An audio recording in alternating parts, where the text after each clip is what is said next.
Hello everyone, আজকে আমরা চলচ্চিত্রের একটা গুরুত্বপূর্ণ ম্যাথ সমাধান করব। সেটা হচ্ছে ভারসাম্যহীন হুইস্টন ব্রিজের সমাধান। সো নর্মালি আমাদের যে ম্যাথগুলো আসে ম্যাক্সিমাম ক্ষেত্রে দেখা যায় যে হুইস্টন ব্রিজটা সাম্যাবস্থায় থাকে। আমরা জানি যে হুইস্টন ব্রিজ সাম্যাবস্থায় থাকা মানে হচ্ছে এই গ্যালভানোমিটার দিয়ে কোনো কারেন্ট যাবে না। সো এইটার কারেন্ট আমাদের কত হয়ে যাবে? জিরো হয়ে যাবে, অর্থাৎ এইখানে কোনো কারেন্ট থাকবে না, সেটা জিরো হবে। সো আমরা কিভাবে কাউন্ট করি যে এটা সাম্যাবস্থায় আছে কিনা? আমরা জানি এই রোডটাকে আমরা কি বলি, এই বাহুটাকে পি বাহু বলি, এটাকে বলি আমরা কিউ, এটাকে বলি আর, এটাকে বলি এস। সো ভারসাম্য অবস্থায় থাকার শর্ত হচ্ছে কি, আইজি বা গ্যালভানোমিটারের কারেন্টটা একদম জিরো হইতে হবে। কখন হবে সেটা? যদি P by Q equals to R by S এরকম যদি হয়, তাহলে আমাদের গ্যালভানোমিটার দিয়ে কোনো কারেন্ট পাস হয় না। সো আমাদের যে ম্যাথটা দেওয়া আছে এই ক্ষেত্রে যদি আমরা একটু চেক করে নেই, সো আমাদের পি এর ভ্যালু 10 আর কিউ এর ভ্যালু 20, এটা হচ্ছে 40। করে দেখি, এটা আমাদের অবভিয়াসলি আসবে না। সো এটা হাফ, ওটা 3/4, কখনোই না। ক্যালকুলেটরের যে কারেন্ট আছে সেটা জিরো না, মানে জিরো নয়। সো এই জিরো না কারণে এটাকে ধরে হিসাব করতে হবে। সো এটা কিভাবে সলভ করবে? প্রথমে হবে গুলো দিয়ে, যদি যেহেতু ডিরেকশন দেওয়া নেই, সো ফার্স্ট আমরা ডিরেকশন গুলো দিয়ে নিই। আমাদের ব্যাটারি থেকে কারেন্ট তৈরি হইতেছে আই। সো যেহেতু এটা প্লাস, সো প্লাস সাইন থেকে কারেন্ট তৈরি হইতেছে। এই পয়েন্টটাকে আমরা এ দ্বারা ইন্ডিকেট করলাম, এ, এটাকে বি, এটাকে সি, এটাকে ডি। সো এইখানে আসার পরে এ পয়েন্টে আসার দুই অপশন পাইছি, একটা এবি পথে আর একটা এডি পথে। সো এখানে কারেন্টটা ডিভাইড হবে, মানে ডিভাইড হয়ে যাবে, কারণ রোধের মান সেম না। সো আমরা যদি ডিভাইড করে দিই, সো ধরে নিলাম এখানে যাবে আমার জন্য I1, এদিক দিয়ে যাবে I2। সো খেয়াল করি একটু, বি পয়েন্টে আসার পরে বি তে আমাদের জন্য কতটুকু কারেন্ট আসছে? I1 পরিমাণ। সো এইখানে আসার পরে আমাদের গ্যালভানোমিটার একটা রোধ দেওয়া ছিল মেবি প্রশ্নে। সো আমাদের ইকুয়েশনটা দিনাজপুর বোর্ড 24-এর। নর্মালি ম্যাক্সিমাম অঙ্কে ভারসাম্য অবস্থায় থাকে, বাট এখানে ভারসাম্যহীন অবস্থায় দেওয়া আছে। সো এটাকে আমরা একটু দেখে নিলে আমাদের জন্য বেটার। সো এইখানে একটু খেয়াল করি, I1 আসার পরে বি পয়েন্টে এখানে আইজি দিয়ে কারেন্ট যাবে অবশ্যই। সো আমরা ধরে নিলাম এই কারেন্টটা আমাদের জন্য আইজি। সো এখন খেয়াল করি, বি থেকেই তো এই কারেন্টের উৎপত্তি। সো বি তে কতটুকু ইনপুট ছিল? বি তে ছিল I1। এখন এইখান থেকে যদি আইজি পরিমাণ এদিকে চলে যায়, সো এখানেও তো কারেন্ট যাইতে হবে। সো এইখানে কারেন্টটা যাবে কত? টোটাল বি তে ছিল I1, আইজি পরিমাণ চলে গেছে। সো এখন আমার কাছে অবশিষ্ট আছে কত? I1 মাইনাসের আইজি। সো আমার এই পয়েন্ট দিয়ে বি থেকে সি এর দিকে কারেন্টটা যাইতেছে I1 মাইনাসের আইজি। এখন খেয়াল করি ডি তে কি হয়েছে, এদিক দিয়ে আসতেছে আমার জন্য I2, আর এদিক দিয়ে আসতেছে আমার জন্য আইজি। দুইটা একই সাথে ইনপুট হয়ে যেতেছে, যেটা পুরোটা কোন দিক দিয়ে চলে যাবে? ডি থেকে সি তে। সো আমি বলতে পারি ডি থেকে সি এর দিক দিয়ে আমার কারেন্ট যাবে I2 প্লাস এর আইজি। আশা করি আমরা ডিরেকশন গুলো বুঝতে পারছি। সো কোনটাতে কোন দিকে কারেন্ট যা মানে গেছে, এটা যদি আমরা আগে আইডেন্টিফাই করে নিই, তাহলে আমাদের জন্য সুবিধা আসলে। এইখানে আমাদের এর ভ্যালু গুলা পাওয়া গেছে, সবগুলা ডিরেকশন পাওয়া গেছে। আমাদের এটাকে করতে হবে কি, সলভ করার জন্য আমাদেরকে কার সাহায্য নিতে হবে? KCL, KVL. একটু কেসিএল কেভিএলটা একটু জেনে নিই। সো কেসিএল কি ছিল? একটা ক্লোজ সার্কিটের মধ্যে যে কোনো ক্লোজ ক্লোজ এর মধ্যে আমাকে অবশ্যই ইনপুট কারেন্ট এবং আউটপুট কারেন্ট কি সমান হতে হবে। ক্লোজ নেই, তো এখানে ইনপুটের যত কারেন্ট আছে সমান সমান আউটপুটের কারেন্ট হতে হবে। সো এখানে আমাদের জন্য কেসিএল অবশ্যই অ্যাপ্লাই করা যায়। যদি এর দিকে input I, output I1 I2, so আমি বলতে পারি I1 এবং I2 কি আউটপুট, আর I ইনপুট। সো আমি যদি পয়েন্টের ক্ষেত্রে কেসিএল অ্যাপ্লাই করি,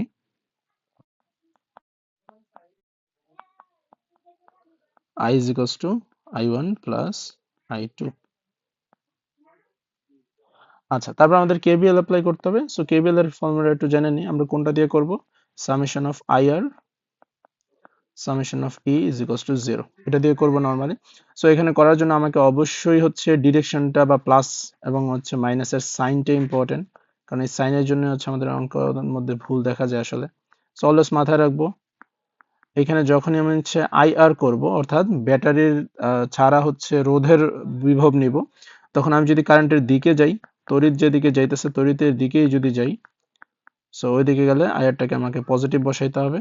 আর যদি বিপরীতে যাই, অর্থাৎ কারেন্টের ডিরেকশন দেওয়া ডানে, আমি যেতেছি বামে, সো হচ্ছে আমাকে নেগেটিভ বসাইতে হবে। ব্যাটারির ক্ষেত্রে প্লাস থেকে যদি মাইনাসের দিকে যাই, সো আমি হচ্ছে ব্যাটারির মানটা হচ্ছে প্লাস বসাবো। আর যদি মাইনাস থেকে প্লাসের দিকে যাই, সো তখন হচ্ছে আমি ভ্যালুটা হচ্ছে মাইনাস বসাবো। সো এটা হচ্ছে একটা কমন রুল, আমরা কেভিএল এর বলতে পারি। সো এই রুলগুলো অ্যাপ্লাই করে আমরা এখানে করব। আর আমাদের যখন সার্কিট সলভ করতে হয় তখন অবশ্যই আমাকে বলে মানে উল্লেখ করতে হবে আমি কোন সাইকেলের মধ্যে কাজ করতেছি। সো এখন খেয়াল করি আমার এই সার্কিট মানে সলভ করা বলতে আসলে কি বোঝায়। এই কারেন্টটা কত, এই কারেন্টটা কত, এই যে এর কারেন্টটা কত, এবং আমি যদি I1 I2 পেয়ে যাই, সো অবভিয়াসলি আইও পাওয়াটা কোনো কঠিন কিছু না, জাস্ট এখানে মান বসালেই হয়ে যাবে। সো আমাদের কাজ হচ্ছে এখন ইকুয়েশন বানানো। ইকুয়েশন বানানোর জন্য আমাদেরকে সাইকেল হিসেব করতে হবে। সো আমরা প্রথম সাইকেলটা নেই। সো সাইকেল 1 নিলাম আমরা, কোনটা, এ বি বি এ। আমি যে কোনো সাইকেল নিতে পারি, কোনো সমস্যা নেই। So, এই মাথায় সেটা খেয়াল করে প্রথমে এ থেকে বি এর দিকে যাব। এ থেকে বি এর দিকে যাওয়ার সময় একটা রোধ পাওয়া গেছে এবং কারেন্ট যেদিকে যাইতেছে আমি ওইদিকে হচ্ছে I1। তারপর যাইতে হবে ডি এর দিকে, বি থেকে আমি গ্যালভানোমিটার পেতেছি হচ্ছে 12, আর সাথে হচ্ছে তার কারেন্ট হচ্ছে আইজি, এবং দিকে দেওয়া ডিরেকশন আমি পেতেছি, সো জন্য 12 আইজি। এবং লাস্টলি আমি যখন ডি থেকে এ এর দিকে যাব, আমি যাইতেছি হচ্ছে ডি থেকে এ বরাবর, বাট কারেন্টের ডিরেকশনটা দেওয়া এ থেকে ডি বরাবর, সো কারেন্টের বিপরীতে চলে যাইতেছি আমি। সো এই ক্ষেত্রে আমাকে বসাইতে হবে হচ্ছে মাইনাসের 30 I2 is equals to 0। So এটাকে একটু সাজায় লিখি, কারণ আমরা সিকোয়েন্স অনুযায়ী লিখতে চাইতেছি। So 10 I1 minus 30 I2 plus 12 IG। So আমাদের ভ্যালু আসতেছে হচ্ছে 0। এটা আমাদের প্রথম ইকুয়েশন। আমরা চাইলে ভাগ করতে পারি, বাট না করলেও তো আসলে খুব প্যারা নাই। সো এটা হচ্ছে প্রথম ইকুয়েশন। সো এখন খেয়াল করে দেখি আমাদের একটা সাইকেল সম্পন্ন হয়েছে। আমি চাইলে আরেকটা সাইকেল নিতে পারি, সেম কাহিনী এইখানেও নিতে পারি। আমি প্রত্যেকটা সাইকেল যখন আমি লিখবো তখন হচ্ছে অবশ্যই সাইকেল যা লিখবো ওই অনুযায়ী আমাকে কাজ করতে হবে। সো আমি হচ্ছে পুরোটাও নিতে পারি চাইলে, এ থেকে বি, বি থেকে সি, সি থেকে ডি, ডি থেকে আবার এ, এটাও নেওয়া যায়, কোনো সমস্যা নেই। সো আমরা সাইকেল 2 নেই। আমাদের সাইকেল 2 হচ্ছে A B C D A. এই সাইকেলটা আমরা কাউন্ট করতেছি। তো A B C D A যখন কাউন্ট করব, সো ফার্স্টে হচ্ছে এ থেকে বি এর দিকে, যেদিকে কারেন্ট আমি ওদিকেই যেতেছি। সো হচ্ছে 10 I1। এই ক্ষেত্রে একটু খেয়াল রাখবো, আমার বি থেকে সি এর দিকে কারেন্টটা হইতেছে কত, I1 মাইনাসের আইজি, এবং কারেন্ট যেদিকে দেয় আমি কিন্তু সেদিকে যেতেছি, তাহলে কোনো সমস্যা নেই আসলে। সো আমার জন্য আসতেছে হচ্ছে প্লাসের 20 I1 মাইনাসের আইজি। এইবার আমি যদি খেয়াল করি আমাকে যাইতে হবে সি থেকে ডি এর দিকে, বাট কারেন্টের ডিরেকশন দেওয়া উল্টা, সো আসবে হচ্ছে মাইনাস 40 I2 প্লাস আইজি। তারপর আমাদেরকে যাইতে হবে ডি থেকে এ এর দিকে, একই কাহিনী, আমার তড়িতের যে দিকে ডিরেকশন দেওয়া তার বিপরীতে যাওয়া লাগতেছে। সো মাইনাসের 30 I2 সমান আসতেছে হচ্ছে 0।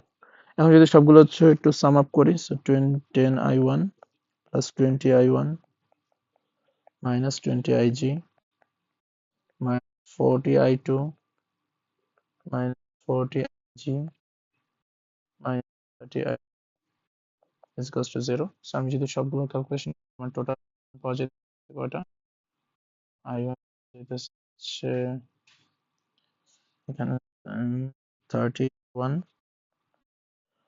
পাওয়া যেতে হচ্ছে 40 30, সো মাইনাস 70 I2 আর হচ্ছে 60 IG, সবগুলো যোগ করলে হচ্ছে 0। আমি চাইলে 10 দিয়ে ভাগ করতে পারি, আমি এটা যার যার ইচ্ছা, ভাগ করলেও হবে, না আসলে সমস্যা নাই। So 3 I1 minus 7 I2 minus 6 IG। So এটা হচ্ছে আমাদের সেকেন্ড ইকুয়েশন। সো আমরা আরেকটা সাইকেল নিলে আমাদের জন্য হচ্ছে সলভেবল হয়ে যাবে এখানে। সো আমরা আরেকটা ইকুয়েশন নিব। সো একটা ইকুয়েশন নেওয়ার জন্য সাইকেলটা একটু দেখে নিই। আমরা চাইলে ব্যাটারি সহ একটা ইকুয়েশন নিতে পারি, এটা যার যার ইচ্ছা। সো আমরা ব্যাটারি সহ ইকুয়েশন যাইতে পারি এ বি সি, তারপরে ব্যাটারি, তারপরে এই পুরোটা, এটাও আসতে পারি, অথবা এ ডি সি এদিক দিয়েও আসা যায়, একই কথা, জাস্ট আমাকে সাইকেলটা ফুলফিল করলেই হয়েছে। সো একটা জিনিস খেয়াল রাখবো, আমি হচ্ছে সাইকেল 3 নিতেছি, হচ্ছে আমি আমার মতো নিলাম সাইকেল 3 এ ডি সি, এবং হচ্ছে আমার ব্যাটারি যেহেতু যেতেছে, সো ব্যাটারি মানটাকে আমরা একটা ইন্ডিকেট করে দিই, ব্যাটারি হচ্ছে ভোল্টেজ ই দিয়ে, সো ই, তারপর হচ্ছে আমার জন্য এ, সো এই পুরো সাইকেলটা আমি আসতেছি। সো এখানে খেয়াল করব A D C E, so A থেকে ডি এর দিকে যখন যাব, যেদিকে ডিরেকশন আমি ওইদিকেই যেতেছি, সো হচ্ছে 30i2 প্লাস আবার ডি থেকে সি এর দিকেও ওই একই দিকে যেতেছি, সো হচ্ছে 40i2 প্লাস আইজি। এবং এইখানে খেয়াল করবো, আমি যখন সি তে আসবো তখন কিন্তু আমি উপরের দিকে যাব না, আমাকে যাইতে হবে ব্যাটারির দিকে, সো এই দিকে, এদিকে ঘুরে আসবো। আমি ঘুরতেছি হচ্ছে এই বরাবর, এইখানে যে ব্যাটারিটা আমি পাস করতেছি তার নেগেটিভ থেকে পজিটিভ এর দিকে যাওয়া লাগতেছে, সো আমাকে অবশ্যই বসাইতে হবে -24। এখন খেয়াল করব এখানে কিন্তু কারেন্ট আছে, বাট এইখানে কোনো রোধ নাই, সো নো রোধ, কোনো রোধ যেহেতু নাই, সো এই কারেন্টের মান আমরা আইআর করার কোনো মানে হয় না, ঠিক আছে। সো আমরা এই জিনিসগুলো যখন কেবিএল অ্যাপ্লাই করব বিভিন্ন সার্কিটে, তখন দেখব যদি কারেন্ট কিন্তু তার মধ্যে দিয়ে কোনো রোধ পাস হইতেছে না, কোনো রোধের মধ্যে দিয়ে কারেন্টটা পাস হইতেছে না, তাহলে সেটার কাউন্ট করা লাগবে না। সো আলটিমেটলি টোটাল হয়ে যেতেছে হচ্ছে আমাদের 0। সো আমরা 30i2 plus 40i2 plus 40ig এটা দিতে পারি, সো হচ্ছে 20, সো আসতেছে আমাদের হচ্ছে 30, 40, 70, 70i2 plus ig is equals to 24। এখানে অনেকের মাথায় প্রশ্ন আসতে পারে যে আমরা তো এই জিনিসটা কি মানে কিভাবে সলভ করবো। আসলে আমরা সলভ করতে অবশ্যই ক্যালকুলেটরের হেল্প নিব, যেহেতু যদি সময় থাকে আসলে, আর যদি সময় না থাকে তাহলে তো সময় না থাকে তাহলেই ক্যালকুলেটর দিয়ে করবো, আসলে সময় যদি থাকে তাহলে অবভিয়াসলি আমরা ইকুয়েশন বানায় বানায় সলভ করব। সো এই জিনিসটা মাথায় রাখতে হবে।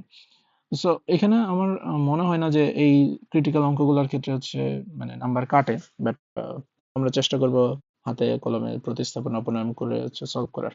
বাট যদি টাইম একদম শর্ট থাকে তাহলে ক্যালকুলেটরে করলে আসলে একটা অ্যাডভান্টেজ পাওয়া যায়। সো এখন খেয়াল করব এখানে আমরা কোন ইকুয়েশন ইউজ করব। ক্যালকুলেটরে আমরা মোডের অপশনে যাব, মোডে গেলে ইকুয়েশনে ax plus by plus cz is equals two d, এরকম একটা ইকুয়েশনের ফরম্যাট আছে, এটা ইউজ করতে হবে।